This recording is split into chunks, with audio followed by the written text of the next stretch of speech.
аввал 40% ва ҳоло бошад 70%. дар русия аз 1 август сурати кори YouTube ба таври қобили мулоҳиза суст карда шуд. тавре қаблан вакили думаи давлатӣ Александр Хинштейн изҳор дошт, ин қадами маҷбурӣ нисбат ба масъулони YouTube аст ки гӯё сиёсати зидди Русияро пеш мебаранд. оё корбарон ҳангоми истифодаи YouTube мушкилотро эҳсос доранд ва дар ин шабака чиро тамошо мекунанд? дар YouTube ман асосан видеоҳоро барои рушди шахсии худам тамошо мекунам. ҳамчунин филмҳои тасвирӣ ва хабарҳоро мебинам. хабарҳо муҳиманд, чунки ман ба сиёсат таваҷҷӯҳ дорам. ҳар чизе пеш омад ҳамонро тамошо мекунам. кинову КВН мебинам. барои ман наворҳо дар бораи қиссаҳои инсонҳои писанд аст, ки тавонистаанд аз вазъияти мушкиле берун оянд. ман бештар аз ҳама хабарҳо ва рекламаҳои гуногунро тамошо мекунам. албатта чизҳои бад ҳам зиёд вомехӯранд. ман кино тамошо мекунам. ман ҳар рӯз пахшҳои мустақимро мебинам, ҳамчунин наворҳои варзиширо.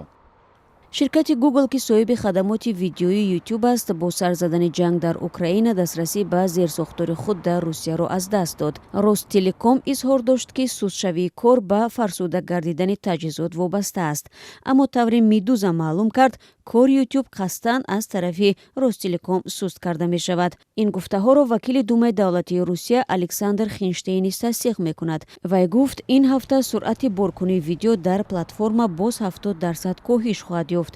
ин дар ҳолест, ки истифода аз шабакаи YouTube ва дигар саҳифаҳои иҷтимоӣ дар Русия ҳанӯз пеш аз ин иқдом ба як нав дардисари муҳоҷирон табдил ёфта буд. аз ҷумла чанд моҳ ба ин тараф мақомоти интизомии Русия телефонҳои муҳоҷиронро тафтиш карда барои тамошои наворҳои марбут ба низоъ дар Украина, радиои озодӣ ва даргирӣ дар Ғаза онҳоро депорт карда ё иҷозати вуруд ба ин кишварро намедиҳанд. ҳоло ба қавли манобеъ мақомоти Русия мехоҳанд дар тирамоҳи соли ҷорӣ YouTube-ро комилан бубанданд. муҳоҷирон мегӯянд, ин барои онҳо фоҷиаи бузург нахоҳад буд. ман асосан сураҳои Қуръонро гӯш мекунам. росташро гӯям, YouTube умуман бароям лозим нест. агар дар Русия YouTube-ро маҳдуд кунанд, аз Google ва шабакаҳои дигари иҷтимоӣ истифода хоҳем кард. дар сурати бастани YouTube, Instagram ва Telegram ҳаст. бигзор маҳдуд кунанд. ин ҳама бо хости худо аст. агар маҳкам карданд, шояд чизи дигарро мекушоянд. ҳамонро тамошо хоҳем кард. дар Русия 2 сол қабл шабакаҳои Instagram, Facebook, WhatsApp ва Twitter масдуд шуда буданд.